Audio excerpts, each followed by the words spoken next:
cada vez mais choques climáticos. Nós tivemos esse ano diversos eventos que atrapalharam bastante a vida das pessoas no Brasil e no mundo, mas atrapalharam a economia e os mercados. Devem acontecer, infelizmente, de novo no ano que vem. Tem a situação geopolítica que vai continuar apertada. Queria fazer uma pergunta pra você, né? Pô, a gente tá no finalzinho de 2025 agora, de 2024, entrando pra 2025, e muitas pessoas estão preocupadas com 2025. Até com o Trump lá, os Estados Unidos, será que vai bem? O que vai acontecer com o Brasil aqui? E eu queria saber sua visão, né? A troca do presidente do Banco Central. Então muitas pessoas estão preocupadas aí o que pode vir de ruim, né, para 2025 num contexto global. Eu sei que sempre dá para ganhar dinheiro, né, no mercado, independente se o mercado vai ruim ou mal, sempre vai ter oportunidade. Mas eu queria saber uma visão sua. O ano está terminando e veja, ele termina com a economia brasileira razoavelmente bem. Termina com as empresas brasileiras muito bem. Hoje, inclusive, saiu uma matéria no Valor Econômico, na qual se faz uma consolidação dos resultados que as empresas apresentaram esse ano. As empresas vieram com resultados bastante robustos, né? Foi um ano de bons resultados, pelo menos até o terceiro trimestre, Sim. as empresas entregaram bastante. Tivemos susto da Americanas no âmbito corporativo, Sempre acontece, né, uma. tivemos recuperações judiciais, mas você vê, o mercado de crédito está exuberante no Brasil, as empresas estão emitindo bastante debênture, bastante dívida. Ah, ah, ah, nós tivemos um ano ruim para os fundos multimercado, tivemos um ano ruim para o mercado acionário, a Bolsa está terminando novembro no 0 a 0 no retorno anual, está praticamente no 0 a 0, 0,10 de queda, algo assim. Então foi um ano que, apesar de todos os desafios, terminou bem para a economia. Nós temos alguma perspectiva ruim para 2025? Quais são os problemas que a gente tem que olhar para 2025? Né? O ano termina sem que o governo, né, até agora, né, estamos falando aqui hoje, não sei, amanhã já pode ser anunciado, um ajuste fiscal importante. A trajetória da relação da dívida com o PIB, ela tem sido muito crescente. Então, se você olhar para frente, a gente pode chegar em 2026, 2027, com a dívida batendo ali 90 e poucos por cento. É um número que não é agradável, é um número preocupante. E a gente pode chegar a 100% do PIB de dívida perto de 2030. Isso é muito pesado para o Brasil. Isso faz com que a taxa de juro real suba muito. Com a taxa de juro real subindo muito, o mercado acionário fica deprimido, os investimentos das empresas ficam deprimidos e a taxa de crescimento da economia cai. Então, nós precisaríamos ter um equilíbrio macroeconômico um pouco mais saudável. É isso que nós, Sim. economistas, estamos reclamando. A parte fiscal precisa ser melhorada para que a gente fique com um equilíbrio macroeconômico mais robusto para enfrentar alguns choques potenciais. Quais os possíveis choques que a gente tem? Olha, nos Estados Unidos, eu acho que a principal preocupação que nós tínhamos era quanto à política protecionista dos Estados Unidos. Ela poderia fazer com que a inflação americana subisse, poderia fazer com que a taxa de juros subisse e, portanto, o crescimento mundial desacelerasse. A indicação do secretário do Tesouro, pelo menos até agora, pelo Trump, do Scott Bessent, que é um cara de mercado, um cara bastante, digamos assim, afastado daquelas ideias mais xiitas do trumpismo, deixou o mercado tranquilo. Me parece que ele vai exercer, vamos dizer, um papel razoavelmente equilibrado, como o outro secretário do Tesouro do Trump teve no primeiro mandato do Trump. Isso deixou o mercado desestressado, foi um bom sinal para a gente. Se tudo ocorrer como o mercado está vendo agora, a gente deve ter um ano de 2025 sem um grande problema vindo dos Estados Unidos. Então, vamos dizer assim, a razão das preocupações quanto à política protecionista americana ficaram um pouco mais esvaziadas agora. A taxa de juro caiu, a gente pode virar o ano com um cenário um pouco melhor, deixando para a gente só os choques tradicionais que a gente sempre tem. Cada vez mais choques climáticos. Nós tivemos esse ano diversos eventos que atrapalharam bastante a vida das pessoas no Brasil e no mundo, mas atrapalharam a economia e os mercados. Devem acontecer, infelizmente, de novo no ano que vem. Tem a situação geopolítica que vai continuar apertada, mas vamos lá. Se o Trump fizer uma política protecionista mais light, se ele tiver um pouco mais de cuidado com o déficit público americano, e se o governo brasileiro endereçar um ajuste fiscal um pouco mais palatável, a gente pode ter 2025 caminhando na mesma dinâmica que a gente tem em 2024, com um pouco menos de crescimento, mas com uma taxa de juro mais moderada e talvez o mercado sorrindo para a Bolsa. A Bolsa pode ter uma performance melhor do que teve esse ano, que foi 0 a 0. Esse ano praticamente não andou nada, né? Foi 0 a 0, literalmente, O né? Ibovespa no 0 a 0. Nós tivemos setores que andaram bastante, outros setores que caíram, mas a média, o Ibovespa, 0. Vamos ver dezembro, né? Dezembro geralmente dá uma realizada, né? O pessoal faz uma realizada por causa dos fundos. É aquela. Não sei. Olha, eu acho que como o mercado está muito largado, Às vezes não. quem sabe esse ano seja um ano de alta para dezembro. Dá aquela puxada, né? Em dezembro. Mais uma vez, tudo vai depender do ajuste fiscal. Tudo vai depender dele. E você acha que essa troca do presidente do Banco Central aí, você acha que ele vai ficar puxando muito pro governo, assim, querer abaixar a taxa de juros na marretada? Ou não? Você acha que. Olha, o Gabriel Galípolo, ele já teve uma participação no governo rodeada de problemas, né? Ele participou da equipe que fez o arcabouço fiscal.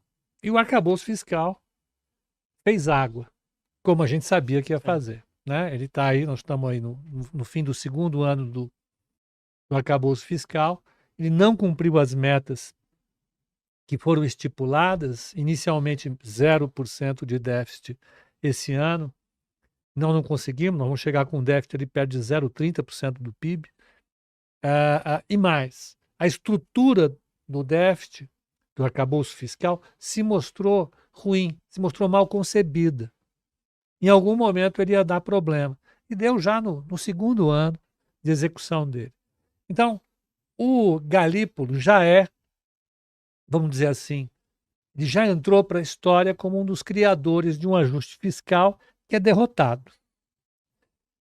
Agora, como presidente do Banco Central, ele tem um desafio: impedir que o Brasil entre naquilo que a gente chama de dominância fiscal. É uma palavra que é um conceito que está sendo muito utilizado na imprensa. Provavelmente muita gente já ouviu e provavelmente muita gente não sabe o que é. Não é tão complicado. A dominância fiscal, você tem dois tipos de dominância num banco central, numa economia. Uma é a dominância monetária ou um regime de dominância fiscal. No regime de dominância monetária, a principal tarefa do Banco Central é estabilizar a inflação. Então, ele sobe ou derruba a taxa de juros em função da sua meta inflacionária. Ele faz isso e ponto. Ele não olha para mais nada, ele é cego para todo o resto. E é o regime ideal para qualquer país, né? Nós estamos nesse regime hoje, né? Estivemos já desde há alguns anos. Os Estados Unidos estão nesse regime, a Europa está nesse regime. É um regime normal, digamos assim. Bem que o normal é uma coisa relativa, mas vamos lá. O regime de dominância fiscal acontece no momento em que a dívida do país era suficientemente grande para trazer um problema para o Banco Central. Quando ele sobe a sua taxa de juros para tentar derrubar a inflação, o que ele faz é aumentar a percepção de risco em relação à dívida do país. Sim. Quando ele aumenta a percepção de risco em relação ao país, a taxa de juros, ao invés de cair, ela sobe. E a taxa de câmbio, ao invés de cair, também sobe. Então, normalmente, quando aumenta a Selic, o juro cai, o dólar cai, né? Aumenta o carry-over, ele cai. Quando você está num regime de dominância fiscal, quando você aumenta a taxa de juros, a percepção em relação ao país piora tanto que todo mundo corre contra o dólar, corre contra a moeda do país, corre contra os títulos do país, vende bastante título público, a taxa de juros dos títulos públicos sobe fortemente, e a percepção de risco no exterior aumenta. Tem lá no exterior um swap, que é o CDS, é um swap que mede o risco do país, é chamado de CDS, ele sobe também. Hoje não está acontecendo isso. Quando o Banco Central sobe a taxa de câmbio, ela cai, o Sim. carrego está normal, o fluxo está razoavelmente positivo, a curva de juro ela está com um formato indicando uma queda lá na ponta. Ainda existe um regime de dominância monetária. Acontece que o Banco Central ele tem trabalhado a relação com a inflação de maneira, digamos assim, passiva. Ou seja, a inflação sobe, o Banco Central sobe a taxa de juros. Tá certo, é assim que tem que ser. Mas o Banco Central, na maior parte das vezes, ele precisa se antecipar ao mercado. Verdade. Quando a inflação está subindo muito forte, o Banco Central tem que se antecipar ao mercado. O Banco Central não tem feito esse serviço. Ele começou subindo a taxa de juros 0,25, aí o mercado viu que não bastava, porque a taxa de juros continuou subindo e as expectativas inflacionárias continuaram subindo. Aí ele teve que subir para 0,5%, quando o mercado já estava em 0,5%. Não trouxe muito resultado. As expectativas continuam desancoradas. Se você pegar o Focus, toda semana, a inflação para 2024, 25, 26, 27 nem tanto, mas essas três que estão no horizonte de política monetária que a gente chama, que é esse período em que a política monetária atua, as expectativas inflacionárias subiram. Se a gente pegar a expectativa de inflação embutida nos negócios com títulos públicos, a gente chama isso de inflação implícita, não é muito complicado. Sim. É a diferença entre o retorno de uma LTN, que é o título do Tesouro pré-fixado, e um título NTN-B, que paga IPCA mais alguma coisa. Se você tira um pelo outro, o que sobra é exatamente o IPCA esperado nesse período. O IPCA esperado para 10 anos, para 5 anos, para 3 anos, só tem subido. Então a inflação implícita continua subindo, o que mostra que o Banco Central ele está num caminho, vamos dizer assim, de perda de credibilidade. É um caminho ainda que tem retorno, tá tranquilo, não é uma coisa maluca, porque o principal trabalho que está sendo feito nesse caminho vem da política fiscal. Então, nesse período de empossamento em que vai tomar posse o Gabriel Galípolo, é fundamental ele tentar convencer o mercado que ele não vai ser isso que você falou, Acho. um pombo, um Doge. Exatamente. Ele vai ser um hawkish. Ele vai ter que convencer o mercado de que qualquer que seja a missão dada pelo presidente, ele vai olhar de lado e vai colocar como foco a inflação, a meta de inflação. Se ele conseguir fazer isso, então ele tem sucesso, ancora as expectativas, e se algum dia der alguma coisa errada, ele vai poder dizer, ó, eu fiz a minha parte, a Fazenda que não fez. A Fazenda deixou o déficit explodir, isso contaminou o câmbio, a inflação, etc. e tal. Mas eu fiz a minha parte. Nesse caso, ele estaria absolvido. Mas se ele não fizer esse Aí trabalho, tá ferrado, né? aí ele não só contribuiu para fazer um ajuste, uma política fiscal ruim, como ele também contribuiu para fazer uma política monetária ruim. E se ele fizer isso, ele vai colaborar demais para jogar o país num regime de dominância fiscal, tirar o país de uma dominância monetária, que é o pior fracasso que um banqueiro central pode enfrentar. Nossa. Então, ele tem uma tarefa difícil pela frente. E ele fica queimado no mercado também, né? O cara que fez merda. Exatamente. E é o. Como que é o nome? É o nome dele também, né? Ele vai ser o Mr. Dominância Fiscal. E que é, vamos dizer, o pior xingamento que um banqueiro central pode receber na vida. Nossa. Mas eu acho que ele está atento a isso, porque ele convive hoje com profissionais muito qualificados dentro do Banco Central. O presidente, os diretores atuais do Banco Central são muito qualificados. Ele deve assumir tendo consciência desse problemão que ele vai enfrentar. né? Então, não tem muito mistério. Se ele começar a inventar muita firula, o mercado vai para cima dele, as expectativas vão piorar Verdade. e ele vai perder a mão no mercado. A gente vai entrar em dominância fiscal. Eu acho que esse é um risco muito grande para uma pessoa correr. Você entende? Como ele tem diante de si uma tarefa que está muito acima da pessoa, eu espero, sinceramente, que ele deixe a pessoa de lado e deixe o manche na mão da instituição. Da instituição Banco Central, da instituição Sistema de Metas de Inflação. Se ele deixar, o barco anda. Ele é bem tocado. Ele não pode correr nesse risco que eu estou falando. Se ele fizer isso, ele Aff. completou o serviço. Fez uma coisa ruim na política fiscal, foi para o Banco Central, fez uma coisa ruim no Banco Central.